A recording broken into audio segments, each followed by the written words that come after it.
सत्कार केला ते सत्कार मूर्ती जावेदजी अख्तर, मधुकरजी भावे, सदानंदजी मोरे, कुमारजी कदम, जमलेले सर्व माझे सहकारी. आज खरं तर 1 मे या महाराष्ट्र दिनाच्या आणि जागतिक कामगार दिनाच्या आपल्या सर्वांना मी सुरुवातीलाच मनापासून शुभेच्छा देतो. देशाच्या स्वातंत्र्यासाठी तसंच संयुक्त महाराष्ट्राच्या स्थापनेसाठी शहीद झालेल्या सर्वस्वाचा त्याग केलेल्या वीरांना देखील मी वंदन करतो. आपल्या कष्टांच्या परिश्रमाच्या बळावर संपूर्ण जगाचा गाडा हाकणाऱ्या सर्व कामगार बंधू भगिनींना जागतिक कामगार दिनाच्या पण मी मनापासून शुभेच्छा देतो. आज आपण इथं एक वेगळा कार्यक्रम घडून आणला. सुरुवातीलाच प्रांताध्यक्षांनी सांगितलं किंवा ह्यामध्ये आपण दर वर्षी 1 मेला अशा पद्धतीचा कार्यक्रम त्या ठिकाणी घ्यायचा. आज 65 वर्ष झाली. माझ्या आधीच्या वक्त्यांनी, आदरणीय व्यक्तींनी, सगळ्यांनी साधारण ती पार्श्वभूमी तुमच्या समोर मांडण्याचा प्रयत्न केला. 65 वर्ष. आत्ताची जवळपास नवी पिढी जन्माला आलेली आहे. बहुसंख्य लोकांना तो इतिहास माहिती नाही. जर त्यांनी पुस्तकं वाचली, माहिती घेतली तरच त्यांना त्याच्याबद्दलची माहिती त्या ठिकाणी मिळू शकते. आणि त्याच्यामुळे अशा प्रकारच्या ज्या महत्त्वाचे दिवस असतात त्याचं सतत आठवण आपण ठेवायची असतं. आणि त्याकरता दरवर्षी 1 मेला राष्ट्रवादी काँग्रेस पक्षाने अशा प्रकारचा कार्यक्रम त्या ठिकाणी आयोजित केल्यानंतर निश्चितपणे चांद्यापासून बांद्यापर्यंत सगळ्यांना त्या दिवसाचं महत्त्व आणि त्यावेळेस जो काही इतिहास त्या काळामध्ये घडलेला आहे त्याची सतत आठवण ही जर करून दिली तर ते जास्त योग्य ठरेल असं माझंही स्वतःचं मत आहे. आज इथं आपण सगळेजण गौरवशाली महाराष्ट्र महोत्सव 2025 ह्याच्या उद्घाटनाच्या निमित्तानं जमलेलं आहे. आणि गौरवशाली महाराष्ट्र महोत्सव 2025चं उद्घाटन झालं असं मी आपल्या सर्वांच्या साक्षीनं जाहीर करतो. आपल्या सर्वांचं आराध्य दैवत युगपुरुष छत्रपती शिवाजी महाराज, स्वराज्य जननी जिजाऊ माँसाहेब, स्वराज्य रक्षक छत्रपती संभाजी महाराज, राजर्षी शाहू महाराज, क्रांतीसूर्य महात्मा ज्योतिराव फुले, मानव भारतरत्न डॉक्टर बाबासाहेब आंबेडकर, क्रांतीज्योती सावित्रीबाई फुले, स्वराज्य सौदामिनी महाराणी ताराबाई, राजमाता पुण्यश्लोक अहिल्यादेवी होळकर, त्यामध्ये अण्णाभाऊ लोकशाहीर अण्णाभाऊ साठे, मौलाना आझाद, या सगळ्या महामानवांना मी या ठिकाणी आजच्या दिवशी त्यांच्या पुढे नतमस्तक होतो, त्यांच्या चरणी नतमस्तक होतो. सुरुवातीलाच आपण ही महाराष्ट्राची निर्मिती ही संघर्षातनं झालेली आहे. आज पण महाराष्ट्र संघर्ष करतोय. जरी 65 वर्ष झालेली असली तरी तुमच्या माझ्या मनामध्ये एक खंत आहे की संयुक्त महाराष्ट्राचा मंगल कलश यशवंतराव चव्हाण साहेबांनी आणला, त्याचं स्वागत महाराष्ट्राने केलं, त्यावेळेसच्या पंतप्रधानांनी आपल्याला मार्गदर्शन केलं. पण आजही बेळगाव कारवार सह जो तिथला सीमा भागातला मराठी माणूस आहे तो अजून आपल्यात आलेला नाहीये. सुप्रीम कोर्टामध्ये मॅटर चाललेली आहे, केस चाललेली आहे. आणि ते ज्यावेळेस आपल्या महाराष्ट्रात येईल त्यावेळेस खऱ्या अर्थाने महाराष्ट्र हा पूर्णपणे झाला अशा प्रकारे आपल्याला अधिकारवाणीनं त्या ठिकाणी बोलता येईल. ही पण गोष्ट मी आपल्या सगळ्यांच्या लक्षामध्ये आणून देऊ इच्छितो. एकंदरीतच आपण जर पाहिलं तर आज अनेकांनी आपली मतं, आपले विचार मांडले. प्रत्येकाला व्यक्ती स्वातंत्र्य आहे, प्रत्येकाला आपले मत मांडण्याचा अधिकार संविधानाने दिलेला आहे, घटनेचे शिल्पकार डॉक्टर बाबासाहेब आंबेडकरांनी दिलेला आहे. यावर्षी 1 मे या महाराष्ट्र दिनी महाराष्ट्राच्या राजधानीत मी होतो, प्रफुल्लभाई होते, मुख्यमंत्री होते, उपमुख्यमंत्री होते, गव्हर्नर होते, देशाचे पंतप्रधान आलेले होते. आणि आपल्या महाराष्ट्राच्या राजधानीत, ह्या देशाच्या आर्थिक राजधानीत महानगरी मुंबईमध्ये world audio visual and entertainment summit अर्थात वेव्स परिषदेचं उद्घाटन हे पंतप्रधानांनी केलं. आणि त्याचा मनापासून महाराष्ट्रातल्या तमाम जनतेला आनंद आहे. जगातले अनेक लोक तिथं आलेले होते. 3-4 दिवस ती परिषद चालणार आहे. वेगवेगळे कलाकार देखील तिथं तुमच्या माझ्या देशातले जमलेले होते. वेव्स परिषद ही जगातल्या माध्यम क्षेत्राची वेध घेणारी देशातील आणि जगातील सर्वात मोठी पहिली परिषद माध्यम परिषद आहे आणि इतकी महत्त्वपूर्ण देशातील पहिली ही वेव्स परिषद आयोजित करण्याची संधी तुमच्या माझ्या मुंबापुरीला मिळाली, महाराष्ट्राला मिळाली. त्याबद्दल आपल्याला सगळ्यांनाच अभिमान आहे. वेव्स परिषदेच्या माध्यमातून ऑडिओ व्हिडिओ त्याचबरोबर audio visual entertainment social media अशा माध्यमातून भविष्याचा वेध घेण्यात येणार आहे. नवीन तंत्रज्ञानाची ओळख ही सर्वांना होण्यासाठी परिषद महत्त्वाची ठरणार आहे. आजपासून बरोबर 110 वर्षापूर्वी 3 मे 1913 रोजी चित्रपट महर्षी स्वर्गीय दादासाहेब फाळके यांनी राजा हरिश्चंद्र चित्रपटाची निर्मिती करून याच मुंबई शहरात याच महाराष्ट्रात भारतीय चित्रपट सृष्टीची त्या ठिकाणी मोहर रोवली होती. तेव्हापासून भारतीय चित्रपट सृष्टीला या उद्योगाला केलेली प्रगती आपल्या सगळ्यांच्या समोर आहे आणि त्याच्यामुळं ह्या वेव्स परिषदेच्या निमित्तानं देशातील जगातील कंटेंट क्रिएटर्स जुनी व नवीन पिढी एकत्र येणार आहे. या 2 पिढ्यांना नवीन तंत्रज्ञान, नवीन प्रयोग, नवा विचार, नवी दिशा याचं योग्य मार्गदर्शन होणार आहे आणि वेव्स समिटच्या माध्यमातून ह्या सगळ्यांना त्याचा फायदा होणार आहे. ह्या बऱ्याच गोष्टी तुम्हाला सांगता येतील. अलीकडच्या काळात बाबांनो AIचं युग आहे. त्याच्यामध्ये आर्टिफिशियल इंटेलिजन्स पूर्ण जगाने त्याचा स्वीकार केलेला आहे. आज बोलत असताना भावेसाहेबांनी बरेच काही प्रश्न इथं उपस्थित केले.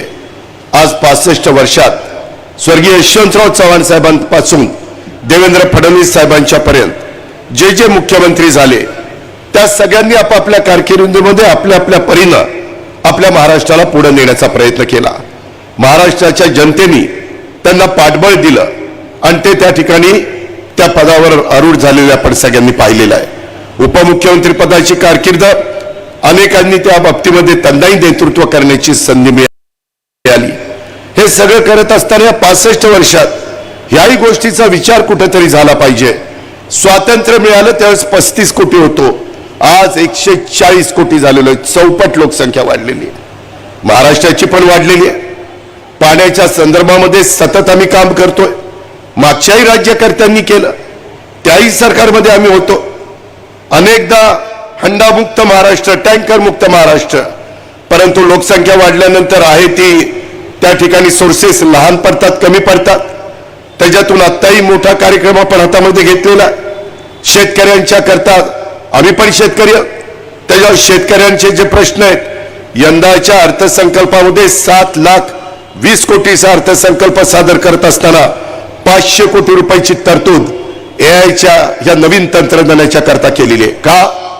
खताचे बचत होते, पाण्याची बचत होते, उत्पन्न वाढतं, उत्पादन खर्च कमी होतो. माझा बळीराजा कुठेतरी समाधानी व्हावा, त्याला 0% व्याजाने आम्ही पीक कर्ज देतोय.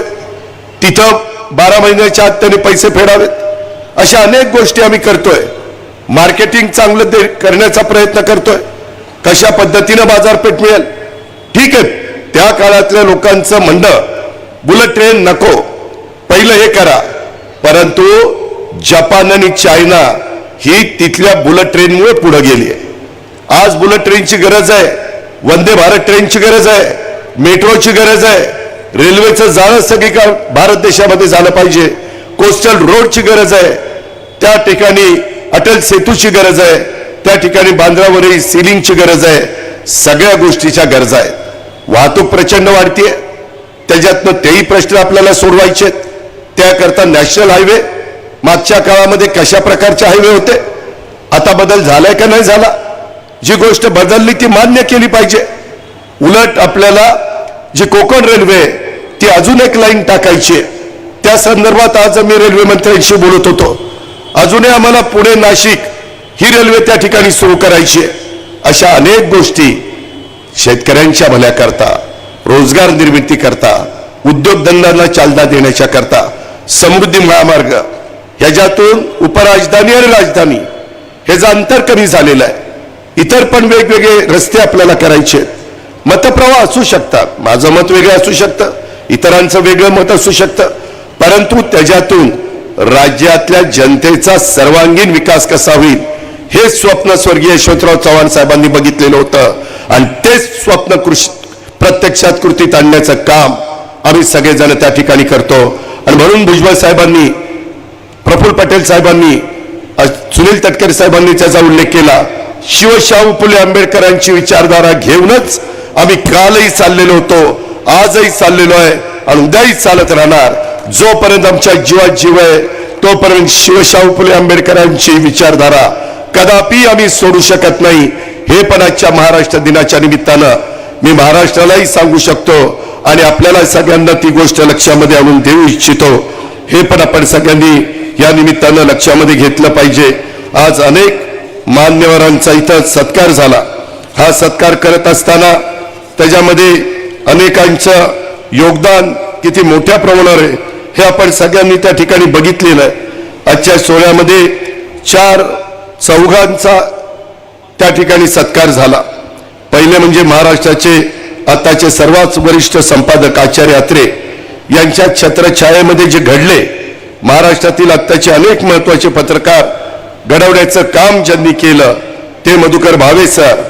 नंतर 20व्या शतकातील महाराष्ट्राचा सामाजिक आणि राजकीय इतिहास ज्यांनी आपल्या समोर मांडला आणि वारकरी संप्रदाय हाच महाराष्ट्राच्या सामाजिक आणि सांस्कृतिक गोष्टीचा कणा आहे ही मांडणी ज्यांनी केली ते ज्येष्ठ साहित्यिक सदानंद मोरेजी आणि ज्यांच्या चित्रपटांनी आपल्या सर्वांच्या पिढीला नव्हे तर पूर्ण भारताला प्रोत्साहित केलं, ज्यांच्या चित्रपटातून सर्व धर्माला जोडण्याची मांडणी, जातीय सलोखा निर्माण करण्याची मांडणी ही ज्यांनी केली आणि चित्रपट हे देखील समाजाला एकत्र आणण्याचं एक जबरदस्त माध्यम आहे हे दाखवून दिलं ते ज्येष्ठ पटकथा लेखक जावेद अख्तर साहेब. या सर्वांचं मी इथं मनापासून स्वागत करतो. त्यांना आज पुरस्कार दिल्याबद्दल, ते तर पुरस्कारापेक्षा मोठे आहेत, त्यांना हा पुरस्कार दिल्यामुळं त्या ठिकाणी पुरस्काराची उंची वाढली असं माझ्यासारखा कार्यकर्ता त्या ठिकाणी समजतो. आणि त्याच्यामुळं इथं यांचं स्वागत करत असताना जावेदजींना मी विशेष करून सांगू इच्छितो की अमर अकबर अँथोनी या चित्रपटाप्रमाणेच राष्ट्रवादी काँग्रेस पक्षाने आम्ही सगळेजण सर्वांना सोबत नेणं हीच आमच्या पक्षाची परंपरा आहे आणि आम्ही ती जपणार आहे. त्याच्यामध्ये कुठेही त्याच्यामध्ये अडचण आम्ही येऊन देणार नाही ही पण बाब मी आपल्या सगळ्यांच्या समोर व्यक्त करू इच्छितो. नव महाराष्ट्राचे शिल्पकार स्वर्गीय यशवंतराव चव्हाण साहेबांनी आधुनिक महाराष्ट्राचा पाया रचला. त्यांनी या राज्यात पायाभूत सुविधा उभारल्या, त्याचबरोबर महाराष्ट्राला सांस्कृतिक दृष्ट्या समृद्ध करण्याचं काम केलं.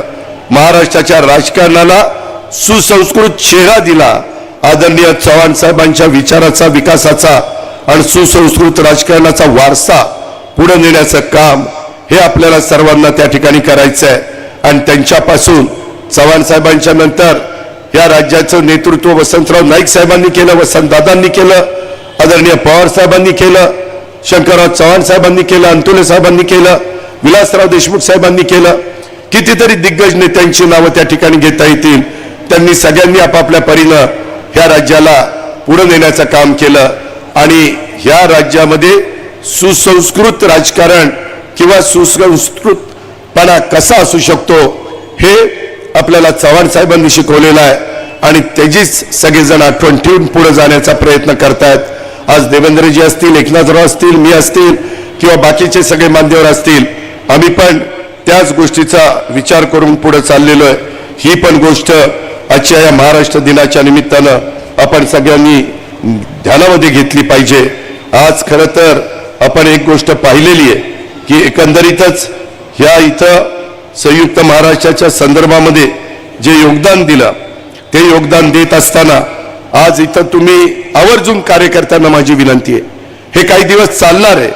इथं जे काही साधू संतांची भूमी म्हणून आपल्या महाराष्ट्राची आपली ओळख आहे आणि ते साधू संत कोण कोण कोणत्या काळामध्ये होऊन गेले त्यांचा थोडीशी माहिती, त्यांचे फोटो हे महाराष्ट्राची यशोगाथा दालनाचं उद्घाटन केल्यानंतर आम्हाला सगळ्यांना पाहायला मिळालेलं आहे. त्याच्यामध्ये चित्रकारांनी काढलेली चित्र बाहेर असतील, कलाकार, मूर्तिकार यांनी ज्या मूर्ती घडवण्याचं काम चाललेलं आहे ते तुम्ही त्या ठिकाणी पाहू शकता. त्याच्यामध्ये संयुक्त महाराष्ट्राचा चळवळीचा इतिहास हा देखील नवीन पिढीला जवळनं ती माहिती होऊ शकते. त्याच्यामध्ये आजपर्यंत कुणाकुणाला महाराष्ट्रातल्यांना भारतरत्न मिळाली, महाराष्ट्र भूषण मिळालेलं, ज्ञानपीठ पुरस्कार मिळालेले, या सगळ्यांची ओळख ही तिथं माहिती ही आपल्याला ओळख तर त्यांची आहेच, परंतु ती अधिकची माहिती आपल्याला ते पाहिल्यानंतर निश्चितपणे आपल्या ज्ञानामध्ये भर पडते. आणि म्हणून कार्यकर्त्यांना आणि प्रतिष्ठित तमाम नागरिकांना माझी विनंती आहे की हे जे काही 65 गौरवशाली महाराष्ट्र महोत्सव 2025 आपण साजरा करतोय, आयोजित करतोय, त्याच्यामध्ये हे देखील आपण निश्चितपणे दालन पहा. त्याच्यामध्ये खाद्य संस्कृती महोत्सव पाहणी देखील यामध्ये आहे, त्याचाही आस्वाद घेण्याचा प्रयत्न आपण सगळ्यांनी करावा, अशा प्रकारची विनंती देखील आज मी आपल्याला या कार्यक्रमाच्या निमित्तानं करतो. आज कुमार कदम साहेबांचं देखील ज्येष्ठ पत्रकार या नात्याने, त्यांनी मुंबई मराठी पत्रकार संघाचे माजी अध्यक्ष, त्यांनी ज्येष्ठ साहित्य सम्राट आचार्य अत्रे यांच्यासोबत काम केलं. ते सदैव घटनेच्या मुळाशी जाऊन बेडरपणे प्रामाणिकपणे पत्रकारिता करत आलेले आहेत. त्यांनी देशभर फिरून संयुक्त महाराष्ट्राच्या चळवळीचा अमूल्य दस्तावेज संकलित केलेला आहे. त्यामध्ये चव्हाण साहेबांची पत्र, त्यामध्ये स्वतः छत्रपती शिवाजी महाराजांची त्या ठिकाणी सही, अशा अनेक तुम्हाला दाखले तिथं पाहायला मिळतील. इथं उभारण्यात आलेल्या कलादालनातील छायाचित्रांचं संकलन हे माननीय कुमार कदम साहेबांनीच केलेलं आहे. अशा या ज्येष्ठ पत्रकारांना देखील मी शुभेच्छा देतो, त्यांचं देखील मी मनापासून अभिनंदन करतो. आणि त्यांनी संयुक्त महाराष्ट्र चळवळीच्या स्मृती जपण्यासाठी केलेलं कार्य आज देखील महाराष्ट्रातल्या तरुण पिढीला प्रेरणादायी आहे. मुंबई आणि महाराष्ट्राच्या सांस्कृतिक वारसात त्याचं योगदान हे निश्चितपणे अतिशय महत्त्वपूर्ण आहे. हे पण मला या निमित्तानं आपल्याला सगळ्यांना सांगायचंय. आज खरं तर 1 मे 1960 मुंबईसह मराठी भाषिकांचा संयुक्त महाराष्ट्राची स्थापना झाली, त्याला 65 वर्ष झाली. आणि सुनील तटकरे साहेबांनी आणि सगळ्यांनी ठरवलं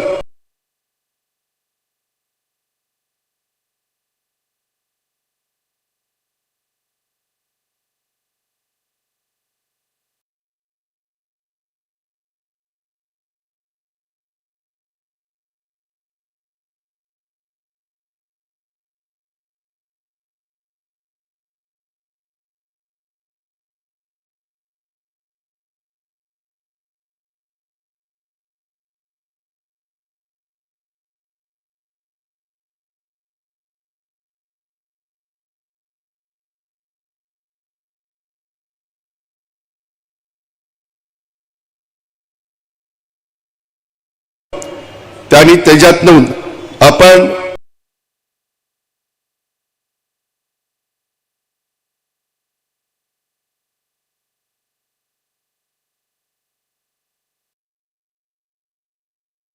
सुनील तटकरे साहेबांचा ज्यांनी हे सगळे मंगल कलश आणण्याच्या करता मनापासून मदत केली आणि त्याच्यामध्ये स्वतःला झोकून त्यांनी काम दिलं. त्या पवित्र नद्यांचा पवित्र जलकलश आणि मृदा कलश आणताना ज्यांनी त्या बाबतीमध्ये अतिशय मनापासून सगळ्यांना साथ दिली, त्या सगळ्यांचं मी मनापासून कौतुक करतो, मनापासून अभिनंदन करतो. वेळ बराच झालेला आहे, ह्याच्यानंतर करमणुकीचा देखील कार्यक्रम आहे.